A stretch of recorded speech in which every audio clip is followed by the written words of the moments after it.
Hey DIYers, your go-to spot for quick and easy plumbing fixes.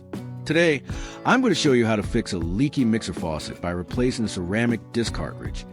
No more drips, and you'll save water and money. Let's get started.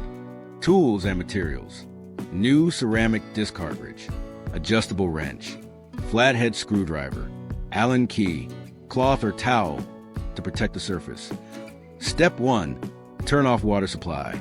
First things first, turn off the water supply valves under your sink.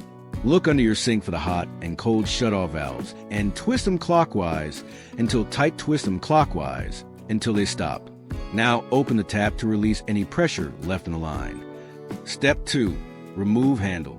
Next, remove the tap handle. You might need to pop off a small cap and unscrew it using an Allen key or screwdriver. Every faucet is a bit different, so check carefully. Step 3.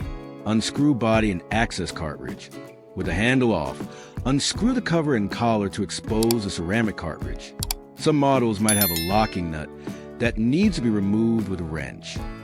Step 4. Remove and replace cartridge. Gently pull out the old cartridge. If it's stuck, wiggle it slowly. Don't force it. Match it with your replacement to make sure the size and grooves line up. Then slide the new cartridge in, lining it up correctly. Step 5. Reassemble tap. Now reassemble everything in reverse order. Screw down the collar, replace the handle, and tighten everything snugly. Step 6. Turn on water and test. Turn your water supply back on and test the faucet. No more leaks. That's a job well done. If this video helped you fix your leaky mixer tap, don't forget to like, subscribe, and leave a comment if you have any questions. Thanks for watching, and I'll see you in the next DIY fix.